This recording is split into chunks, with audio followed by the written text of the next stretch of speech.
Good evening and welcome to the March 18th, 2025 meeting of the City of Beacon Zoning Board of Appeals. My name is Jordan Haug and I am the chairman of this board.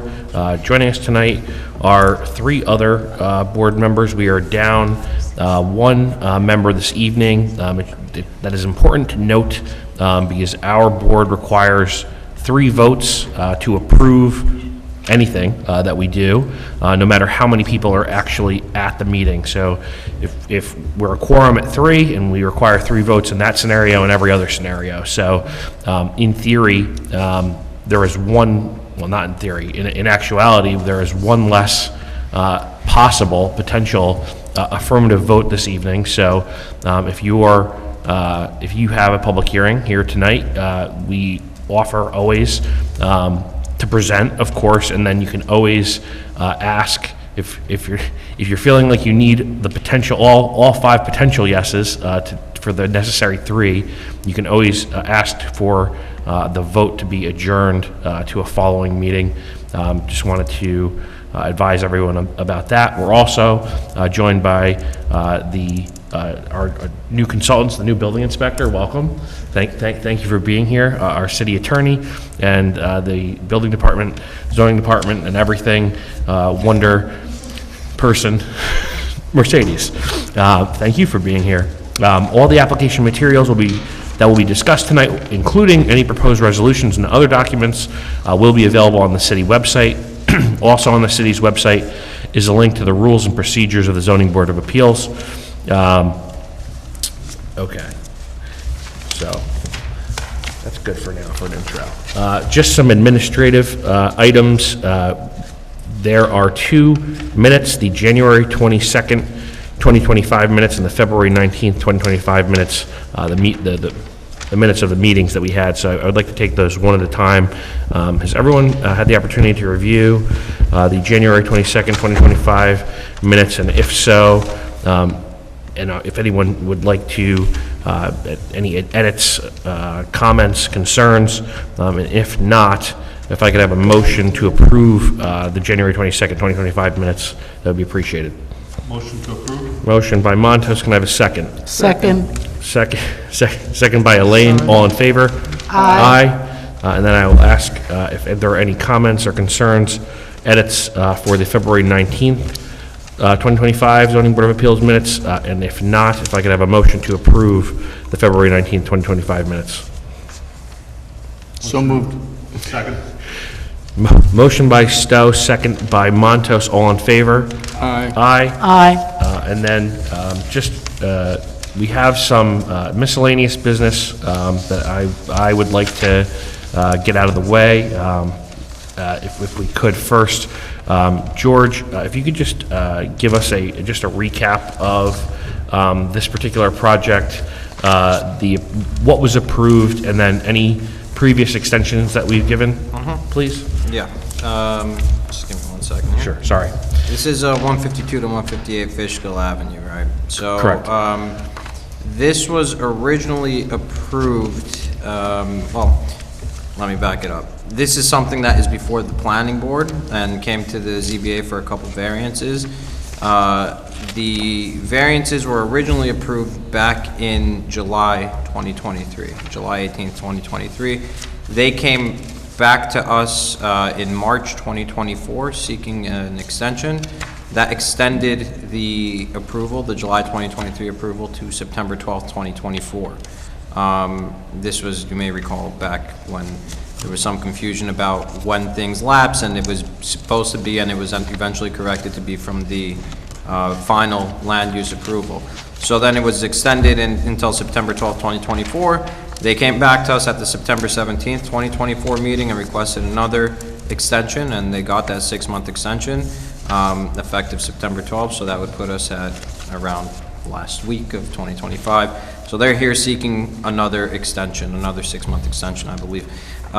They are submitting things, are working with the city. They are in the process of getting everything done. I don't know if the building inspector has any more information you'd like to share on that, but it's getting done, it's in the works, so they just need this routine extension to continue having the valid approvals. And just to remind the public and the board what the standard is for granting extensions. Yeah, with extensions, as we've said, and for the benefit of the public, it's really based on, has there been a change in circumstance? If there hasn't been a change in circumstance or a change in the law, extensions, provided that there is obviously good faith basis to extend, they are typically granted. Courts are reluctant to deny extension requests. In this case, it is a good faith basis. They have been working to get everything done. There's a lot, it's not your typical extension that we make, or typical variance that we may give that's just before the zoning board, and it's for whatever project. This is more intricate. This has a couple boards involved, so they are working to get that done and need a little more time. Great. And do you have anything to add? I do not. Okay. All right. With that being said, can I have a motion? Motion to grant the extension? Motion by Montos to grant. Second. Second by Elaine. All in favor? Aye. Aye. All right.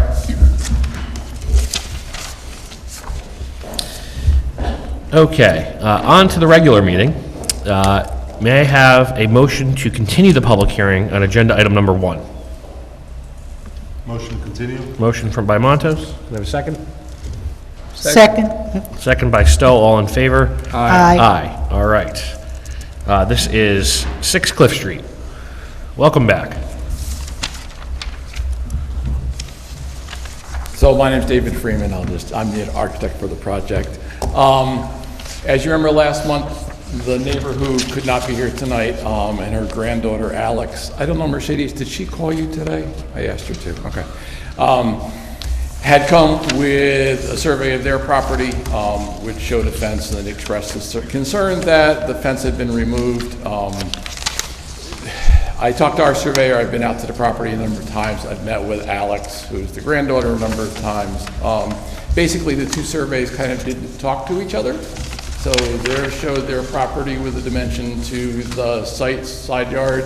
Our survey showed our property with a dimension to the side yard, but nobody related to the houses. I talked to our surveyor. So what we have come to an agreement with the neighbor is, I think you have a copy of it, I hope, on their property to help them relocate the shed that's there back onto their property, and then to install a fence. So starting from the back corner of both properties, there is a pin that can be located. So of coming in a foot on our side of the fence, installing a solid 6-foot tall fence up to the front of the houses, so not all the way up to the front property line, to the front of the houses. And that's measuring off their house 9 feet in. Their property line shows, I think it's 8.3 feet. So that sets a more definite dimension for them.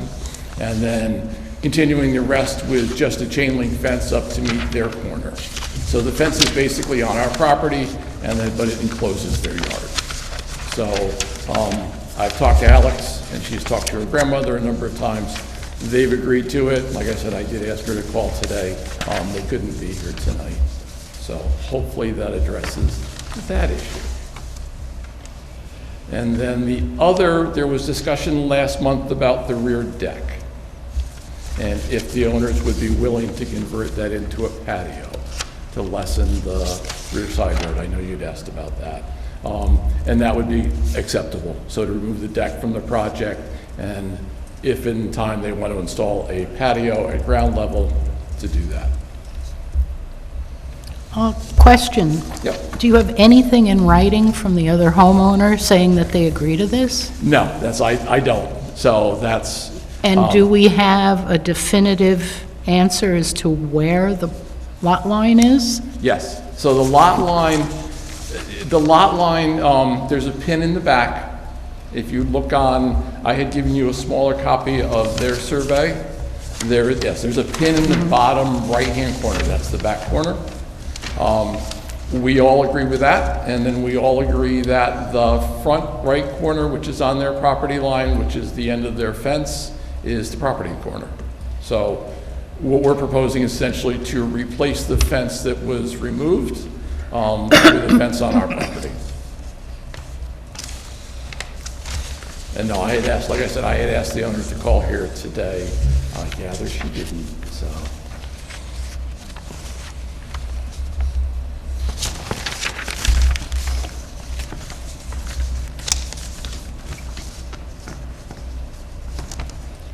I wanted to ask the building inspector, if they were to put in a patio as opposed to a deck, would they still need a variance?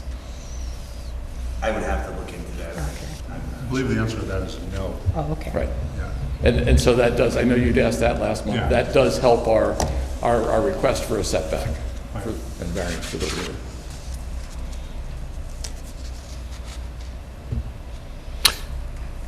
George, I know, is it not appropriate to condition the agreement that they have as part of the variance? That's true, Good right? question, yeah. Yeah. So, conditions, as we've said, should be related to the granting of the variance. The fence is not, in my opinion, an appropriate condition because it doesn't have to do with the variance. However, I just, because I'm not sure, maybe I didn't hear the answer. I know last month, really one of the concerns was the accurate number of the lot size. Oh, yes. So, separate and apart from the fence and the shed to be moved, which is great for the neighbors to agree, legally, we have to know what you guys are granting in terms of a variance on the lot size. So, I don't know if you can speak to Sure. just what the actual number is. So the lot size is, as noted on the original plans, it comes from the certified map from the surveyor that was given to you. Okay. 1631 square feet. If that's, I can look it up, but if that's what it says, yes. So that's what, it's, their surveyor, by certifying that number, by certifying the plans, certifies that number. Okay. So is that the only other consideration that was? Yeah, that was the main concern, right? You recall that there was the concern about where the lot line was, and that was important because in this case, the variance for the per dwelling unit was based on the total lot Right. size. So if, Yeah, and the zoning rules are based on that. yeah, so if the number is, and as it was originally proposed, that answers that question, which is good that we took that extra month to get the answer to that. And I've taken my 2 stakes and my string. The 12'6" number was the one that I wanted to confirm in the field. That's the surveyor's number that shows on the setback. As close as I can get with the non-surveyor with just 2 stakes using the property lines as a string, it's correct. So the survey is correct based on what the architect says anyway. And like I said, it's his license certifying it, so not mine. And of course, you know, I can't swear you to an oath, but you are representing to this board that this agreement has been agreed to by the neighbor, and it will be done unless some unforeseeable circumstance happens, correct? Right. The neighbor did ask for it to be done as soon as possible. If you want to condition the building permit on that, we're glad to agree to that too. Yeah. That, and it's not, that's what I was asking our attorney about before. It's not really appropriate for us to condition it, as it's not really related to the variance, but if you know. So, I mean, and I would argue a little, I mean. Do you when want I to, go- I mean, No, if the- when I go to planning boards, I mean, which is different than zoning boards. When I go to planning boards, they condition things, you know, we condition trees, we condition fences. walls, Yeah, That's yeah. up to you. Look, the reality is that if applicants are fine with conditions, they're fine with conditions.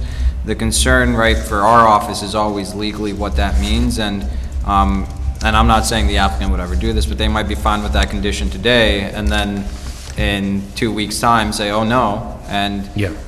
then the city is in a difficult position, because then they have to expend additional funds to clarify this. I think the only condition or agreement that's applicable between the 2 parties is agreeing on the lot size.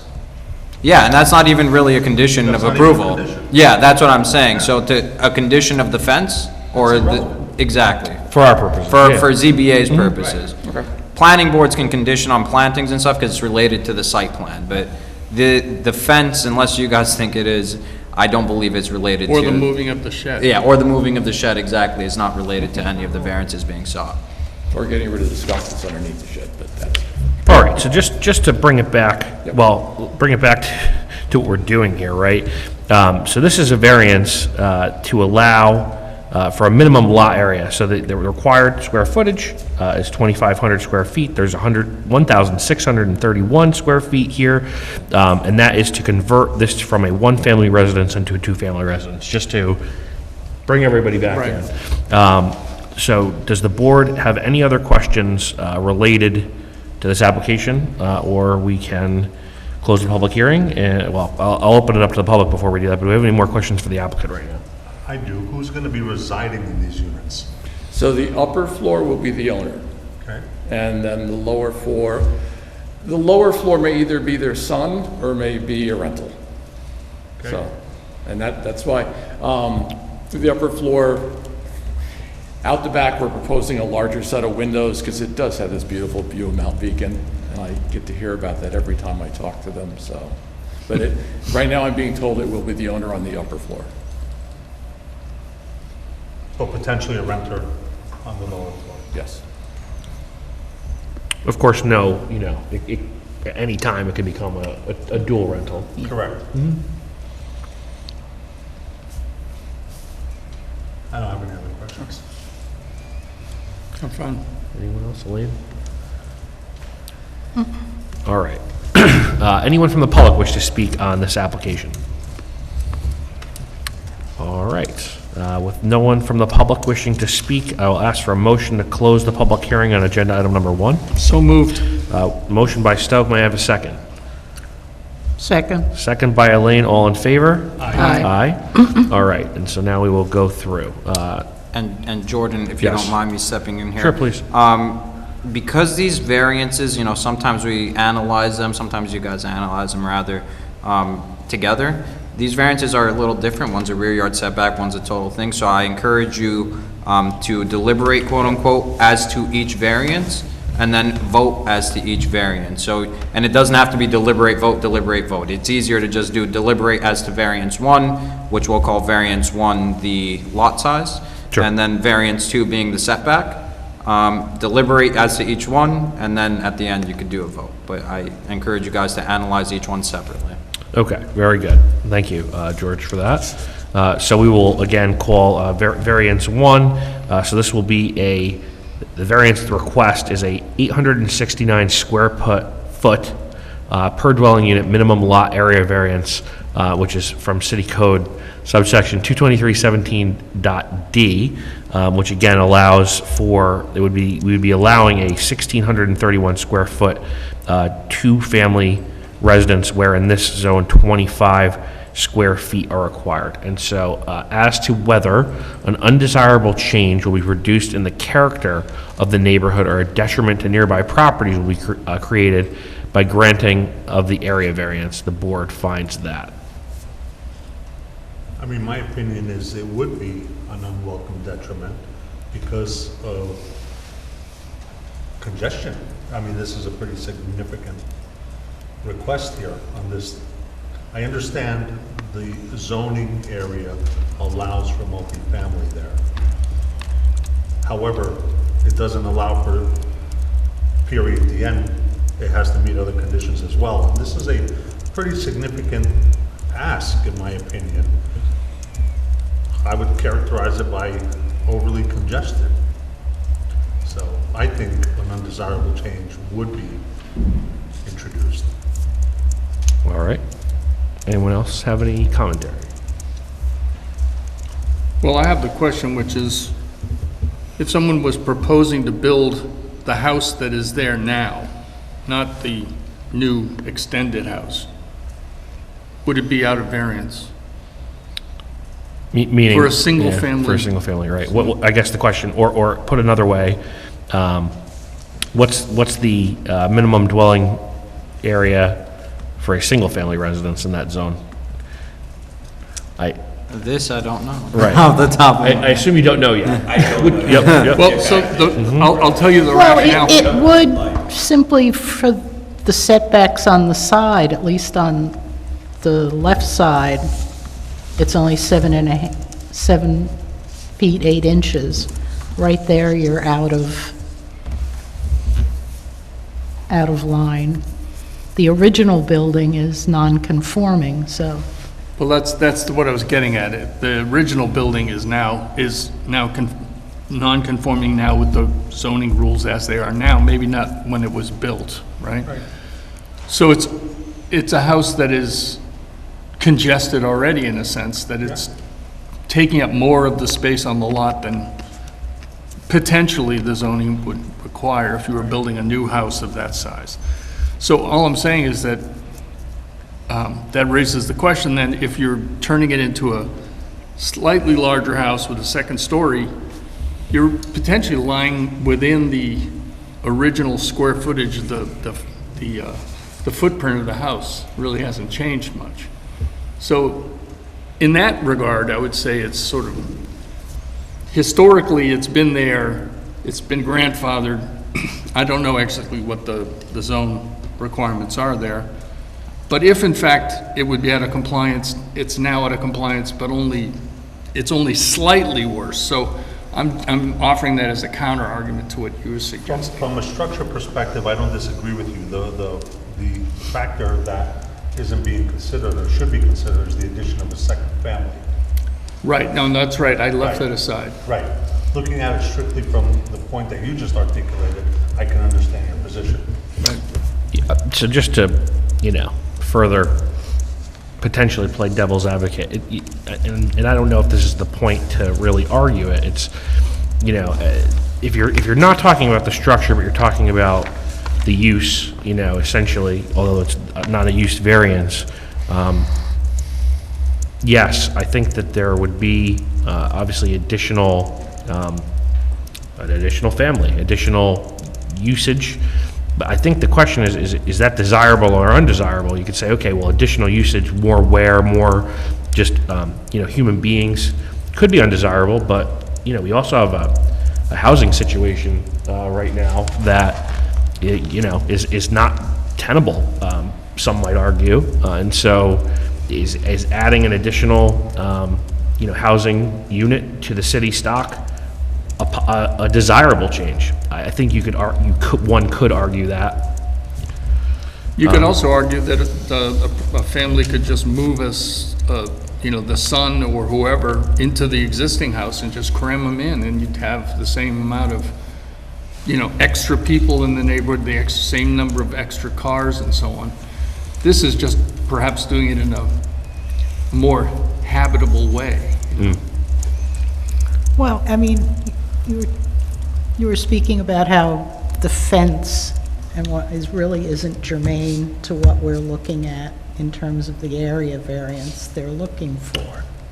Well, I think it would be inappropriate for us to Condition it on that. condition it on that. In the same sense, talking about housing shortage, that's not really the zoning board's preview. We're not making policy, we're just dealing with the zoning issues. But we're either going to be creating an additional housing stock or not. Is that not correct? Yes, So if Montos is able to argue, as he did, that adding an additional family would be detrimental to the neighborhood, wouldn't adding a potential housing unit be a potential positive for the community? it might depend on where in the community you add it. But, sure, I but, think the congestion is the main word that you're leaning on as well here. sorry, could you repeat that? I think Con- density, congestion. Congestion, yeah. Yes. Right, well, but what I heard was, if the question was whether or not it was an appropriate, really, topic to debate, and, Well, you had Sure, you sure. had mentioned, bringing in the housing shortage and addressing that. I don't see us as here to address the housing shortage. well, I agree with you. But I think I think Montos's argument kind of argues against that. So it's, you could throw both of our comments out, I think, possibly. But I think one is the answer to the other, or at least a counter to his argument, potentially. I don't know.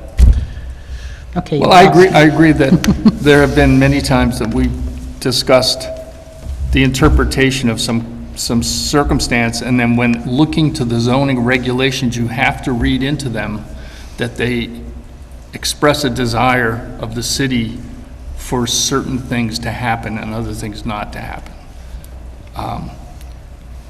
And so I think it's appropriate to have this argument, and then each of us vote what we believe to be the interpretation of the zoning rules. Sure. Well, I just wanted to speak to, the appropriateness of, discussing that as policy. I would say, I mean, obviously, I brought it up, so I would argue it is appropriate, but, I respect your, your dissent, Elaine, but I think that, I think why it is relevant also is that we're in a zone that permits two-family houses. So here, when it has the right square footage. Correct. So to Stowe's point, it is, if you're looking at legislative intent, in theory, the city is promoting additional housing units in this zone. Yes, correct. And they have created certain square footage requirements that allow that, and certain that don't. And so that is why, That is why they have to come to the zoning board for a variance. That's why this applicant is here, right? And so back, so back to the undesirable. We had a discussion, and I think George probably has enough on this, on point one. Anyone else want to add anything on point one? All right. As to whether the benefit the applicant seeks can be achieved through, of course, another method feasible for the applicant to pursue that does not require the area variance. I don't think so. Would it matter if they changed the square footage of the apartments involved? I don't believe so. Okay. No. All right, I'm gonna ask it this way. I'm not sure I understand what the goal is, and I'll tell you what I mean by that. I thought the goal was the parents would be upstairs, the son would be downstairs. And then when I asked the question of who's gonna be living there, I heard maybe, maybe not, maybe or. You even said, Mr. Chairman, that maybe both could be rented at some point. Sure. So is the goal, maybe I could ask the architect representing the applicant to explain clearly what the goal is. Is the goal to have a residence for the parents and the son? Or is the goal to create a two-family dwelling that potentially one or both could be rented? So the goal. If you're going to. You have to go to the microphone.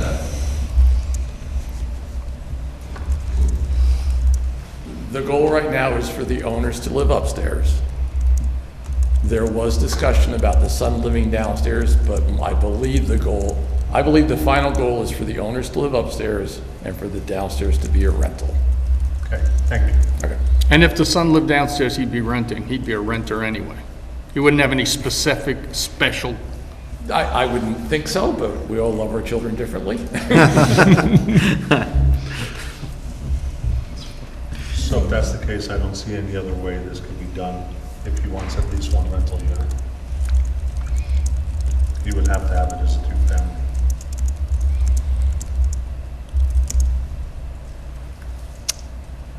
Yeah. Anyone else? Yeah, I think this one's the easiest, hardest one, right? I don't think it's possible to do through any other feasible method. All right. As to whether the requested variance is substantial. Yes. Yes. Yes. Yeah, I don't think there is any argument, mathematically or otherwise. This is substantial. As to whether the proposed variance will have an adverse effect or impact on the physical or environmental conditions in the neighborhood or district. I don't think it would have an adverse environmental. I agree. That it would not have an adverse effect. I agree. Yeah. I don't think physical or environmentally, as it is today, basically adding additional people, I don't think so. And then as to whether the alleged difficulty is self-created, Yes. Yes. Yes. yes. All right.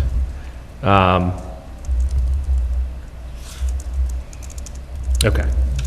Let's go through the factors for the second variance. So this is a variance for a 6-foot rear yard setback where 20 is required. So this would be a 14-foot setback variance. Okay. And we're going to go through the same factors. So as to whether an undesirable change will be produced in the character of the neighborhood or a detriment to nearby properties will be created by the granting of the area variance.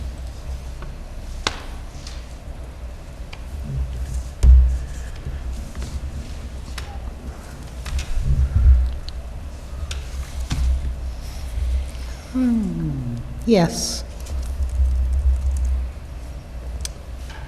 Can you expound? You would ask that. It covers so much of the property, it brings them right up to, almost to the back lot line. This covers both the addition and the deck, correct? Correct. Yeah, the 6-foot addition is one thing, at least you have a 10-foot setback. The deck adds that much more, and really, all you need, if they had spoken about privacy with a deck railing somehow adding more privacy, put a fence up across the back of the lot would add more privacy than that.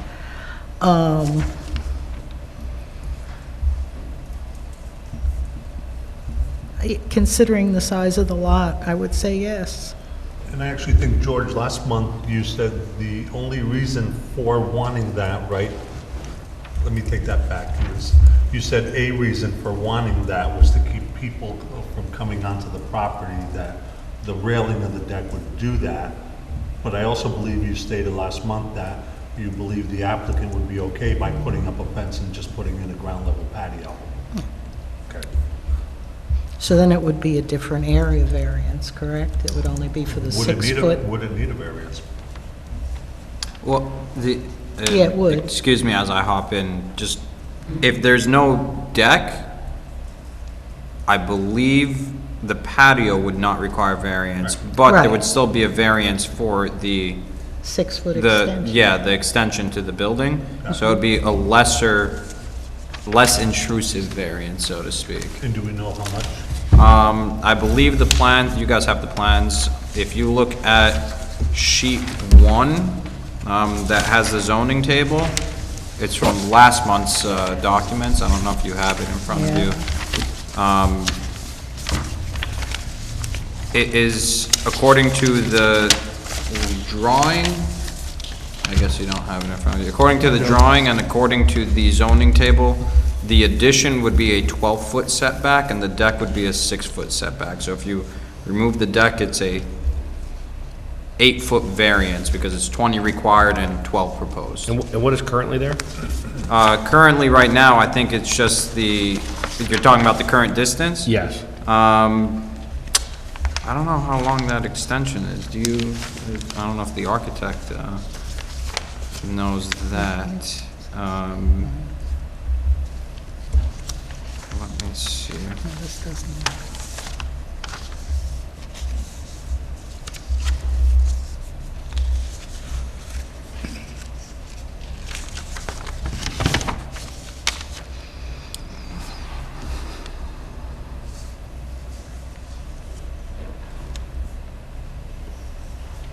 Yeah, I'm not sure what currently exists without the proposed addition.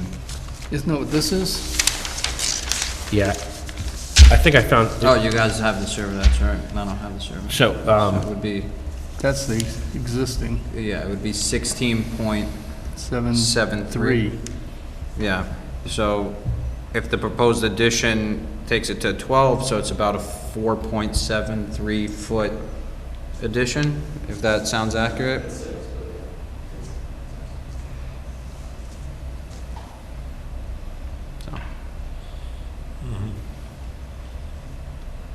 So it's already out of variance. The existing house is, Existing non-conforming Is- currently. Non- Existing Non-conforming. non-conforming, yes. On the rear yard setback. So I'm looking at this table, That's what right? I'm And so looking if you look at that table, what I think the right is saying, the right-hand side of the table is that the lot depth, which I believe to mean not really the lot depth, but the depth of the structure is 65 and 6/6 feet, I think. Yep, that's And what they're it saying says that existing non-conforming, and then the new proposal would bring it to 100, so it'd be expanding it from 65 to 100. No, No. the lot depth is actually, so if you look on 65, the 6'6". drawing to the left of that, that is the length from front lot of the lot to the back. The lot depth. But what, That's so I not guess, the depth oh, I of the see, house. yeah, okay, I'm reading Yeah, it wrong. so if you look at the rear, Yeah, yeah. that's where it says 12 on the addition, 6 on the deck. It's under existing, it should be technically proposed in I the see, table. I see. right, that's what's written, yeah. The Yeah. addition is 12 feet and the deck is 6. I got it backwards. So we're talking about increasing the variance by 4 feet and Well, a half, so so- it's funny you say increasing, I always look at it, you're lessening the Yeah, they're going to put you're an actually addition on the decreasing the back. requested variance, you're increasing the proposed setback. Because the requested variance right now is 6 feet, without the deck, it would be, or the requested variance is 14 feet, because they're proposing 6 feet where 20 are required. If you get rid of the deck, and if the applicant agrees to get rid of the deck, it'd be 12 feet proposed, so the variance would be 8 feet. Yeah. Yeah, so it would be a smaller variance with a larger gap, with a larger setback. Right. So, you're right. So my commentary there is, I don't think that really is relevant to factor one, but I do think it speaks to whether or not it will be the minimum variance necessary and adequate to preserve and protect the character of the neighborhood and health, safety, welfare of the community. But refocusing our discussion to factor one, as to whether an undesirable change will be produced in the character of the neighborhood or a detriment to nearby properties will be created. Stowe, any commentary on that factor in particular? Well, it's obviously an encroachment on the back lot line. I don't think it's a grandiose one. It's not enormous. And clearly, it's necessary if in fact they're gonna do this second story on the house. Yeah, for me, it's, I think if there was I believe there's a parking lot in the rear, if I'm not mistaken, and so it, Asphalt parking area, it yeah, says. and so that matters to me. I think if there was a neighbor there, I think I would feel more strongly as to it being a detriment. But I'm not sure how I feel about it being a detriment or not. Anyone else wish to speak to this factor? After listening to the discussion, I would agree it's not a detriment. Yeah, I think you're right, especially because of the asphalt area there. All right. As to whether the benefit the applicant seeks can be achieved through another method feasible for the applicant to pursue that does not require the area variance. Well, I think we said yes, but it would require a lesser variance. Right, drop the deck. Right. Yeah. And I think the applicant said that they would be willing to do that. Right. Okay. As to whether the requested variance is substantial. I don't think so. Interesting. Yes. I think it is substantial. Yeah, I think it is mathematically, we're, it's a 14 foot, it's a Mathematically 14, and as a- it's a yeah. 14 foot variance. As a percentage of the lot, Yeah. it's, No, but it's only, I thought after we did the math, it was not 14 feet. without the porch? With 12, 12. so still more than 50%. Okay. But you- You've convinced me. I do also encourage you guys whenever you discuss substantiality, as always, it's not measured purely in mathematical means. Sure. So, also cumulative impact, Yeah. is it substantial? So Very if you good. want to speak on that as well. Personally, if I was a neighbor, I'd be glad to see part of the asphalt in the back go away myself, but That's fair. As to whether the proposed variance will have an adverse effect or impact on the physical or environmental conditions in the neighborhood or district. I don't think so. No. Yeah, I don't think it will impact that I agree. at all. As to whether the alleged difficulty is self-created, Yes. certainly. And then, as to whether the requested variances are or are not the minimum variance necessary and adequate to preserve and protect the character and neighborhood and the health, safety, and welfare of the community. They are not the minimum. We just discussed other potential that are less. Yeah, I would agree. With the caveat that if you do, I guess we should figure out what the applicant is actually requesting in terms of. That's true. If they are willing to drop the deck, because that obviously changes. The requests, yeah. Yeah, it changes the request, and just legally, it would not have to be renoticed because it's a lesser intrusion. But in terms of your analysis, that might change from, is it the minimum to, or is it not the minimum to, I it mean, is. my comments were going based on what's right. Yeah. If they want to change. Yeah, if they're, you know, open to changing it, remember the board sort of has to grant the minimum variance necessary. So if the applicant is willing to drop the deck, or if they want to speak more onto that, it's also good for the public and for the board to understand exactly what the final proposal is. So the final proposal will be to remove the deck. So it would 12 just, So a 12-foot, so the rear yard would be 12 feet. The required is 20 feet, so we're asking for an 8-foot variance. okay. Okay. So after hearing, well, I guess, so now that the board has been noticed of that, do we want to speak to the minimum variance necessary point For the 12 feet? for 12 versus 14? But it sounds like that is the minimum variance necessary. Yeah.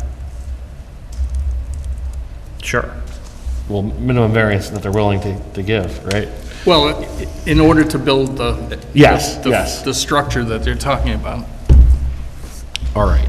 And then I guess, so I'll ask the applicant, but there's been obviously discussion this evening, and as I mentioned at the top of the meeting, we are missing one of our members this evening, so you would need to get 3 ayes out of the 4 of us here. If you chose to wait to next month, and we all happen to be here, hopefully, you would have another potential yes, and you would still need 3 out of the 5 if we were all here. Do you wish to for us to proceed this evening, or would you wish to continue? Yes, please. Please proceed. Okay. So, All right. we'll roll the dice. Very good. So I will take, I'll take motions on each separately. So could I have a motion as to variance number 1? And to be, just for the record, that's the 869 square feet per dwelling unit minimum lot area. Right. Correct. Sorry, also, we have our conditions, which are to pay the city up current, and then also to get a building permit within 6 months from the date of the adoption of the resolution, commence construction within 6 months following the date of issuance of the building permit, and complete construction and obtain a CO within 24 months after the date of issuance of said building permit. Thank you. The other thing I would suggest you would consider, and it shouldn't be an issue, given that the applicant agreed to drop the deck, if you do decide to grant the variances, I would consider adding a condition that to keep it clean, you know, when this variance is looked back later, that the deck is removed and that it is a 12 foot setback, and it's only the addition. Okay. Could I have a motion On variance 1. on variance 1? Move to vote on variance 1. Could you, Vote which way? Oh. I thought we were moving to have the vote. well, you could make a motion to deny. And as I always say, if there is a suggestion for denial, we always suggest that you authorize our office to prepare a denial to be voted on at the next meeting, because denials obviously have to be a little more prepared for I discussion. vote in favor. Well, you have to, you're going to make a motion. Oh, I thought I did make the motion. Just looking for a motion, Stowe. I did make a motion. All right, To so approve variance 1? Yes. Okay. with the conditions. There you That go. With you- the conditions so There you stated. go. All right, we have a motion. Can I have a second?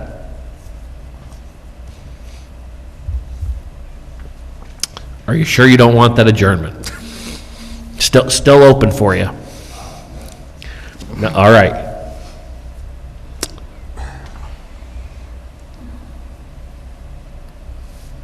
So if there's no second, obviously there's no motion to be carried. If you are leaning toward a denial, we recommend that you authorize our office to prepare a resolution accordingly to be voted on at the next meeting. All right. Is it appropriate to do that? Should we speak to variance 2 currently? Probably not. Variance 2 could result in the same situation. Right. So, you could always make that authorization for each variance. It's really up to you. All right, so, then yes, then does that need to be motioned, or can I as chair ask for that?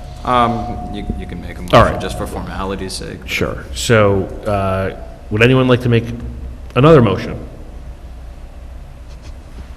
This is to authorize our office to prepare a denial to be voted on at the next meeting? Correct. Okay. Anyone? Motion to authorize George's office to prepare. I have a motion by Montos. Can I have a second? Second. Second by Elaine. All in favor? All right. Aye. Aye. All opposed? Yes. Nay. Nay. Well, no, I am opposed. You're opposed? Yes, right. Okay, so, George, if you could do that. Naturally, it's potentially Judy could be here next month, and, Yeah, and so what that means, as I said, it's to be voted on at the next meeting. So between then and now, or between now and then, rather. sure, whichever. Yeah, whichever. Judy could play a role. Minds might change. The Sure. applicant might have, I don't know, some proposal to shrink the building. I'm not sure. Right, so just to be clear, this is just, you are preparing for a potential denial, but it is not denied currently. Correct, it's not a Yep. denial, it's laying out the discussion, laying out the facts, so you can discuss it, a better discussion and a more detailed review, not that today wasn't detailed, of course, can happen at the next meeting. Very good, all right. So we will see you, and, sorry, Mercedes, what is the next meeting date? April 15th. All right, so we will continue this on April 15th. All right. Can I have a motion to open the, I'm sorry. Okay, continuing with, are you gonna do variance number 2 at the next meeting as well? Yes. Okay, so, Yeah, we'll just keep them together. Sorry. All right, can I have a motion to open the public hearing on agenda item number 2? Motion? Motion by Elaine, can I have a second? Second. Second by Montos. All in favor? Aye. Aye. All right. 30 Riding Ridge Trail. Please stand up.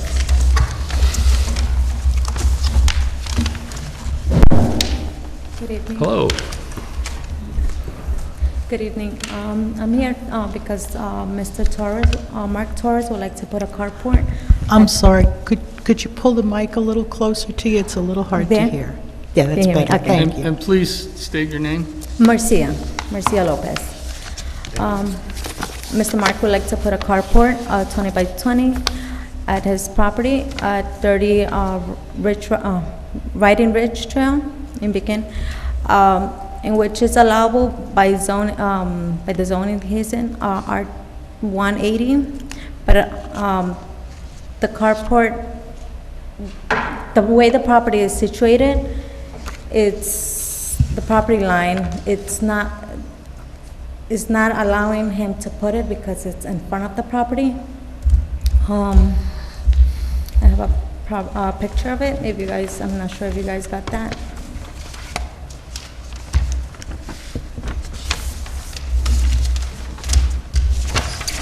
Did you say you brought a picture? Sorry. Yeah, I do have a picture. Yeah, if you guys want, yeah, wanna- please do. Yeah. Yep.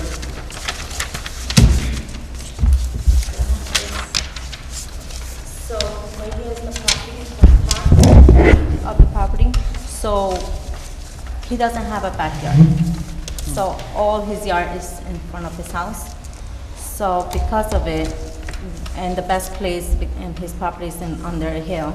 So the best place we found was here, in this area. You still have that information. I do have pictures. I'm not sure if that was also provided to you. So the, They do have the photos? yeah. They, okay. Yeah, we did. Alright. So this is the only, this cul-de-sac is the That's the only cul- entrance to this, right? To the property, yes. There's no, there's no No. other. No, no other way. Right here is his property line, that's the back, and right here is the front. So literally everything, all his yard is To the to side. the His front. yard. Yeah. So if I were in my car in the cul-de-sac looking at the house, this new structure that's proposed isn't in my line of sight, right? I wouldn't see it. You will I see mean, it a little I bit would just see the the top. house free and clear. It wouldn't be blocking the house. No, it will not be blocking the house. Yeah, Yeah, I do have it. If you were in the front, this is a Google yeah. picture, so we kind of put it So in this there. is the cul-de-sac, this Yeah, is your the cul- driveway. Yeah, that's the driveway. If I'm looking at the house, This is the whole. this is the front?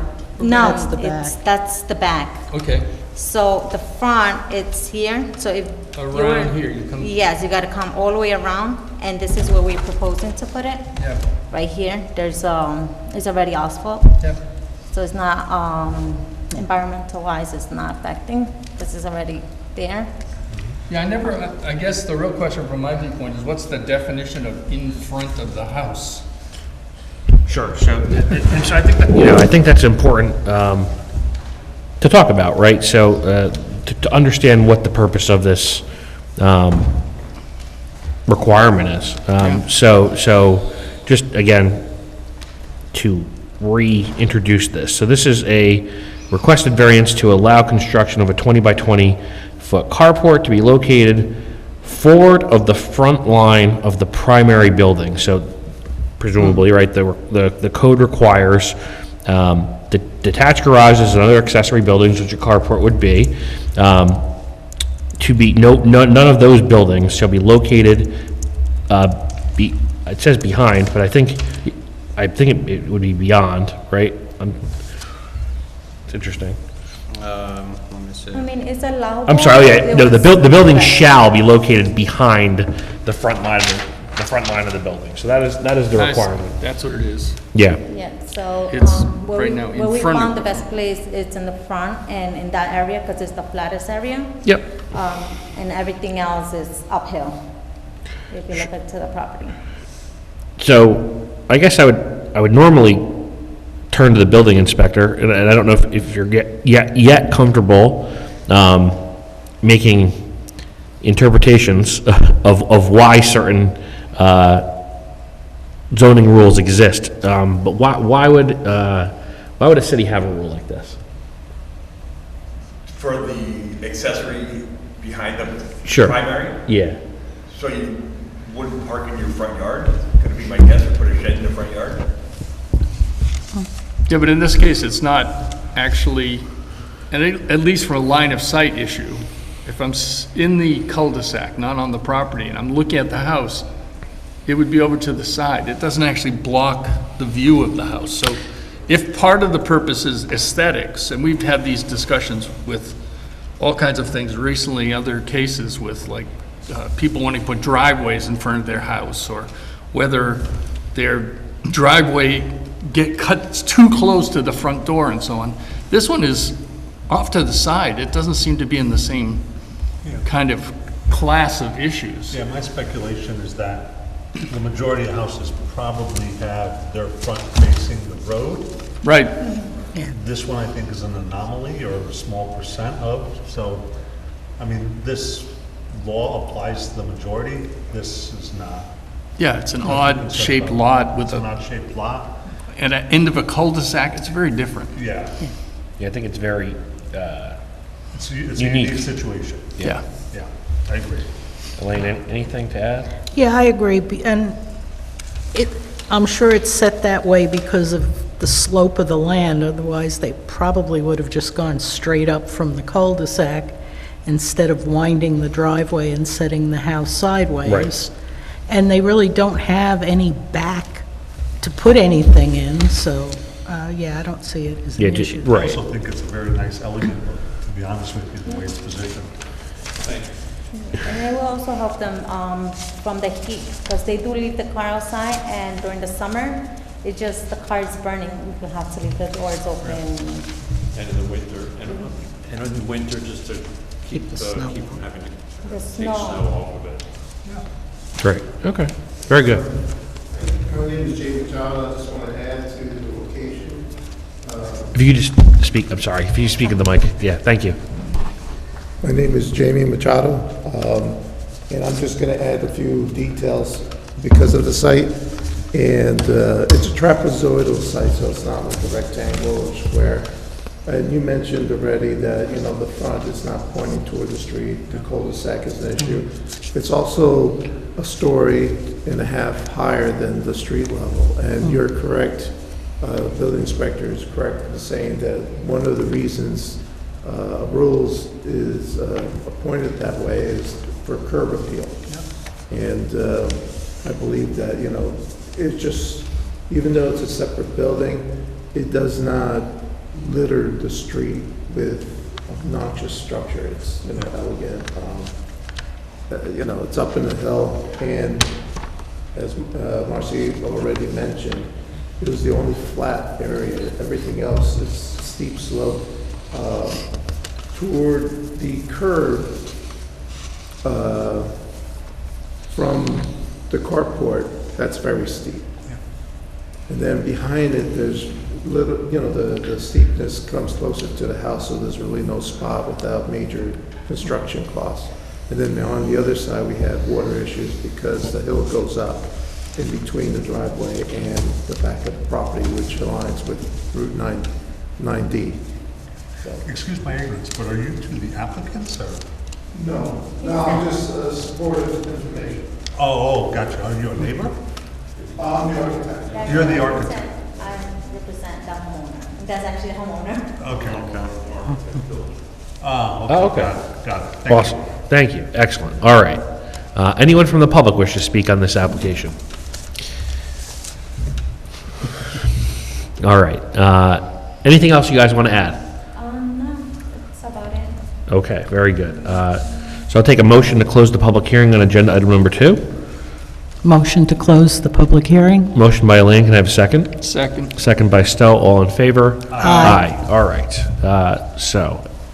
as to whether an undesirable change will be produced in the character of the neighborhood or a detriment to nearby properties will be created by the granting of the area variance. No. No. No. Any reason why?